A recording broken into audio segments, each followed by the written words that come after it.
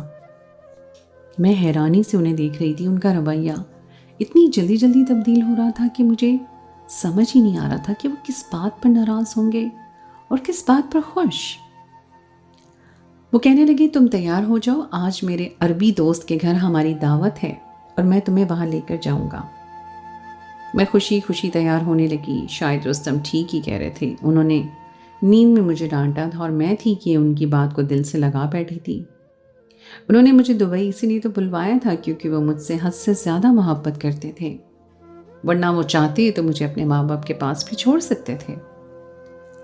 میں رستم کے ہمراہ تیار ہو کر ان کے دوست کے گھر پہنچی تو رستم کے دوست اور اس کی بیوی نے بہت ہی پرتپاک انداز میں ہمارا استقبال کیا۔ وہ دونوں میاں بیوی عربی تھے اور رستم کی پاکستانی بیوی سے ملنے کے خواہش مند تھے۔ ان دونوں کی اردو بہت اچھی تو نہیں تھی، لیکن جس طرح وہ توڑ توڑ کر بات کر رہے تھے مجھے سمجھ آ رہی تھی۔ رستم اپنے دوست کے ساتھ ڈرائنگ روم میں بیٹھے تھے۔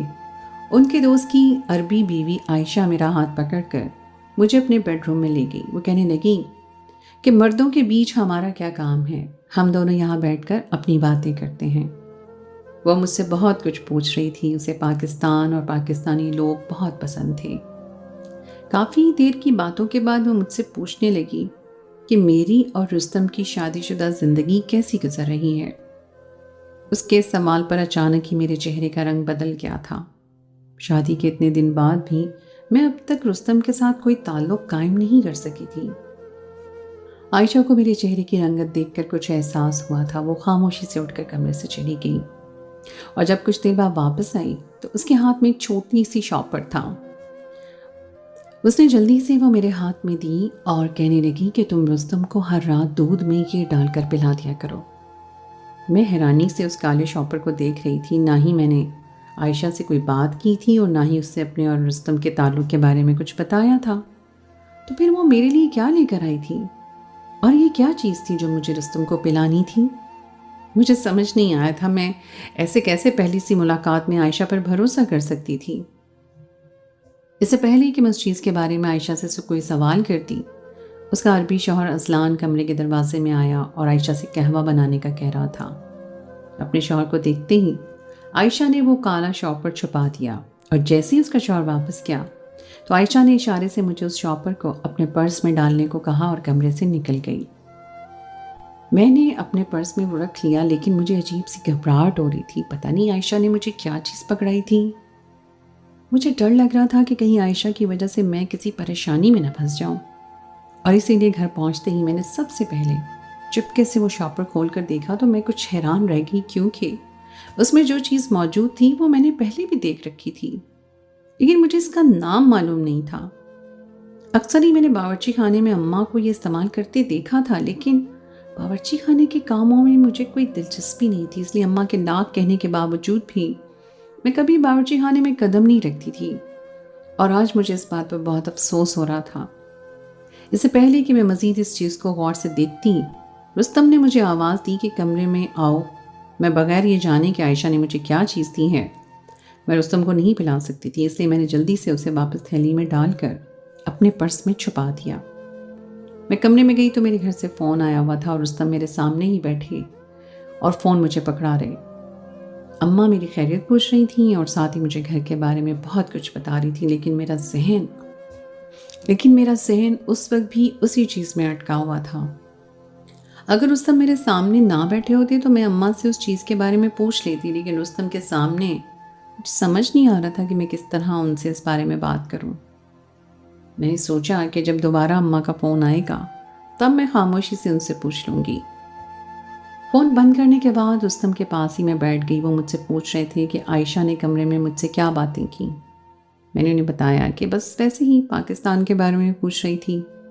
وہ کہنے لگی کہ اپنے اور میرے تعلق کے بارے میں کبھی کسی کے ساتھ کوئی ذکر نہ کرنا، اور خاص کر ان عربی عورتوں کے سامنے۔ ان کی یہ بات مجھے بہت عجیب سی لگی تھی۔ رستم فریش ہو کر آئے تو مجھے انتظار تھا کہ وہ میرے قریب آئیں گے اور ہمارے درمیان جو رشتہ ہے اسے پوری طرح قائم کریں گے۔ میں نے خوبصورت سا نائٹ سوٹ بھی پہنا ہوا تھا، لیکن رستم کا ایسا کوئی ارادہ مجھے نظر ہی نہیں آ رہا تھا۔ وہ ہمیشہ کی طرح بیڈ کے دوسرے کنارے پر کروٹ بدل کر بے رخی سے لیٹ گئے تھے اور میرے دل میں آگ لگ گئی تھی۔ نہ ہم دونوں کے درمیان کوئی جھگڑا تھا، نہ ہی ایسی کوئی بات کہ جس کی وجہ سے انہیں مجھ سے دوری اختیار کرنی پڑتی، لیکن پہلے وہ پاکستان میں دوستی کے نام پر میرے قریب نہیں آئے تھے اور اب ہر وقت تھکاوٹ کا ذکر کرتے رہتے۔ مجھے خود سے بار بار ان سے حق مانگنا اچھا نہیں لگ رہا تھا۔ پتہ نہیں وہ کیا سوچتے کہ میں کس طرح کی لڑکی ہوں جو خود ہی اپنے منہ سے اپنے بے قابو ہوتے جذبات کا اظہار کر رہی ہوں۔ یہی سوچ کر میں خاموش ہو گئی۔ 3-4 دن ایسے ہی گزر گئے تھے، نہ ہی میں رستم سے کہہ پائی تھی کہ مجھے ان کی محبت چاہیے اور نہ ہی انہوں نے اس بات کو محسوس کیا تھا۔ ان کا رویہ میرے ساتھ ہر طرح سے اچھا تھا، لیکن جیسے ہی میں ان کے قریب ہوتی وہ ایک دم مجھے جھٹک دیتے اور گھر سے باہر چلے جاتے۔ ہم ایک ہی چھت کے نیچے 2 اجنبیوں کی طرح رہ رہے تھے۔ میں اتنی زیادہ دکھی ہو گئی تھی کہ عائشہ کی دی ہوئی چیز کو بھی فراموش کر بیٹھی تھی۔ ویسے بھی جب بھی میرے گھر سے فون آتا تو رستم میرے ساتھ لگ کر بیٹھ جاتے اور بات ختم کرنے تک میرے ساتھ ہی بیٹھے رہتے۔ مجھے اپنے گھر والوں سے تنہائی میں بات کرنے کا موقع ہی نہیں ملتا تھا، اسی لیے میں اپنی اماں سے اس چیز کے بارے میں پوچھ نہیں پائی تھی۔ ایسے ہی کئی دن اور گزر گئے اور پھر ایک دن عائشہ اور اس کا شوہر ہمارے گھر ملنے کے لیے آئے تو میں بھی تنہائی سے تنگ آ گئی تھی، اس لیے عائشہ کو دیکھ کر میں خوش ہو گئی۔ جیسے ہی عائشہ میرے پاس کمرے میں آئی تو خود ہی پوچھنے لگی کہ کیا تم نے بھائی کو وہ چیز پلا دی ہے جو میں نے تمہیں دی تھی؟ میں نے انکار میں سر ہلایا تو وہ دھیرے سے مسکرائی اور کہنے لگی پریشان نہ ہو، یہ بہت ہی خاص چیز ہے اور ہم عربی عورتیں اسے ہر رات اپنے شوہروں کو پلاتی ہیں۔ تم مجھ پر یقین کرو کہ جب تم اسے اپنے شوہر کو پلاؤ گی تو حیران رہ جاؤ گی۔ پتہ نہیں کیوں مجھے اس خوش اخلاق اور محبت کرنے والی عربی عورت کی بات پر یقین آ گیا اور میں نے اسے وعدہ کر لیا تھا کہ میں آج رات ہی اپنے شوہر کو پلانا شروع کر دوں گی۔ کافی دیر کی مہمان نوازی کے بعد وہ لوگ واپس چلے گئے اور رات سونے سے پہلے جب میں نے رستم کے لیے دودھ تیار کیا تو ساتھ ہی دودھ میں کچھ ڈرائی فروٹس کے ساتھ وہ چیز بھی ملا کر دی تھی۔ رستم دودھ کے گلاس میں ڈرائی فروٹ دیکھ کر کہنے لگے کہ آج تم نے کیا کیا ہے؟ میں نے مسکرا کر کہا کہ میں بچپن میں ایسے ہی پیتی تھی اور ایسے دودھ کا ذائقہ بہت ہی مزے کا ہو جاتا ہے۔ میرے اس طرح کہنے پر رستم نے وہ دودھ کا گلاس پی کر ختم کر دیا۔ مجھے تھوڑا تھوڑا خوف بھی آ رہا تھا کہ کہیں رستم کو کوئی نقصان نہ پہنچ جائے، کیونکہ میں نے بالکل غیر عورت پر یقین کیا تھا، لیکن خدا کا شکر کہ کچھ بھی برا نہیں ہوا بلکہ کچھ اچھا بھی نہیں ہوا تھا۔ مجھے رستم میں کوئی خاص تبدیلی نظر نہیں آئی تھی۔ میں پابندی سے انہیں دودھ میں وہی چیز ملا کر پلانے لگی۔ رستم اور میرے درمیان ازدواجی تعلق قائم نہیں ہو سکا تھا، لیکن اب وہ میری قربت سے اس طرح پریشان نہیں ہوتے تھے جیسے پہلے ہوا کرتے تھے۔ اور پھر پورے 1 مہینے کے بعد رستم خود ہی میرے قریب آ گئے اور مجھ سے تعلق قائم کر لیا۔ رستم کے اس طرح پاس آنے پر میرے سارے خدشات دور ہو گئے تھے۔ 2 دن بعد عائشہ دوبارہ ہمارے گھر آئی تو میں نے اس کا شکریہ ادا کیا اور کہا کہ واقعی ہی جو چیز اس نے مجھے دی تھی اس کی وجہ سے رستم میں کافی تبدیلی آئی ہے۔ وہ میری بات سن کر خوش ہو کر کہنے لگی کہ ہم عربی عورتیں اس چیز کو پابندی سے استعمال کرتی ہیں۔ عائشہ کو بھی اس چیز کا نام معلوم نہیں تھا، وہ اسے اپنی ملازمہ سے منگوایا کرتی تھی۔ میں خوش تھی کہ میرا مسئلہ ختم ہو گیا تھا، لیکن ایک دن میں جب وہ چیز دودھ میں ملا رہی تھی تو اچانک ہی رستم پیچھے سے آ گئے اور انہوں نے مجھے رنگے ہاتھوں پکڑ لیا۔ وہ سختی سے پوچھ رہے تھے کہ تم مجھے دودھ میں کیا ملا کر پلا رہی ہو؟ میں اپنے شوہر سے جھوٹ نہیں کہہ سکتی تھی، میری آنکھیں آنسوں سے بھر گئیں اور نہ چاہتے ہوئے بھی مجھے انہیں بتانا پڑا کہ میں ان کے ساتھ کی خواہش مند تھی، اور جب وہ مجھے وقت نہیں دے رہے تھے تو عائشہ نے مجھے ایک چیز دودھ میں ملا کر پلانے کو بولا اور میں انہیں باقاعدگی سے پلا رہی ہوں۔ میری بات سن کر رستم خاموش ہو گئے۔ مجھے ان کی خاموشی سے خوف آنے لگا۔ میں نے ان کا ہاتھ پکڑا، انہیں بتایا کہ میں کچھ بھی غلط نہیں کرنا چاہتی تھی۔ میں نہیں جانتی کہ وہ مجھ سے کیوں دور تھے اور کیوں ہمارے درمیان ازدواجی تعلق نہیں بنا تھا، لیکن میں اس چیز کی خواہش رکھتی تھی اور بس اسی لیے میں نے عائشہ کی دی ہوئی چیز انہیں پلا دی۔ انہوں نے ایک نظر مجھ پر ڈالی اور کہنے لگے کہ غلطی تمہاری نہیں ہے بلکہ میری ہے۔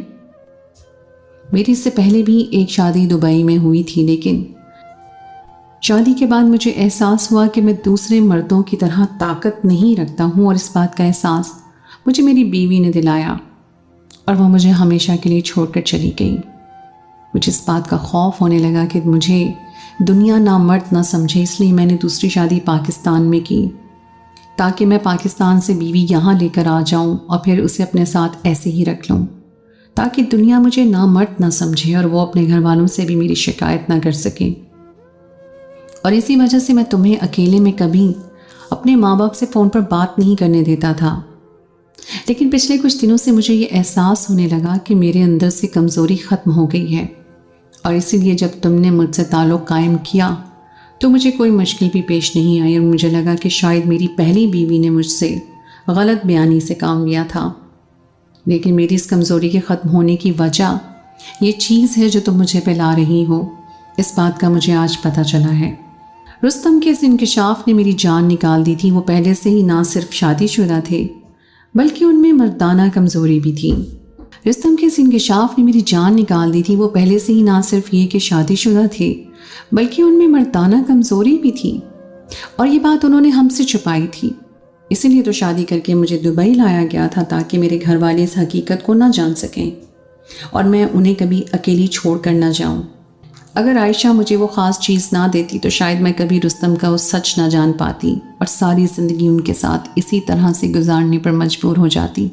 رستم کہنے لگے، دکھاؤ تو صحیح آخر عائشہ تم نے مجھے ایسا کیا کیا ہے، اور یہ عربی عورتیں اپنے شوہر کو کیا پلا رہی ہیں۔ اور جیسے ہی میں نے رستم کے ہاتھ میں وہ شاپر دیا تو رستم چونک اٹھے اور کہنے لگے، شمائلہ یہ تو خشخاش ہے جو پاکستان میں بہت عام استعمال ہوتی ہے، اس میں ایسا کیا ہے کہ جس کی وجہ سے میری کمزوری ختم ہو گئی ہے؟ رستم نے اپنے ایک پاکستانی دوست کو فون کیا جو دبئی کے ہی ایک ہاسپٹل میں ڈاکٹر تھا، اور اس سے خشخاش کے بارے میں دریافت کیا تو اس نے اس عام سی چیز کی ایسی حیرت انگیز فائدے بتائے کہ ہم دونوں ہی حیران رہ گئے۔ دل کی بیماریوں سے لے کر آنکھوں کی بینائی تک کے لیے خشخاش بہت ہی مفید تھی۔ عربی عورتیں اسے اپنے شوہروں کو بہتر نیند اور مردانہ طاقت کے استعمال کے لیے دیتی تھیں۔ میں دل میں عائشہ کی شکر گزار تھی جس نے ہماری زندگی کا ایک بہت بڑا مسئلہ انجانے میں ہی صحیح لیکن حل کر دیا تھا۔ مجھے رستم سے وہ بہت گلا تھا، لیکن ان کی محبت نے سارے گلے بھولنے پر مجبور کر دیا تھا۔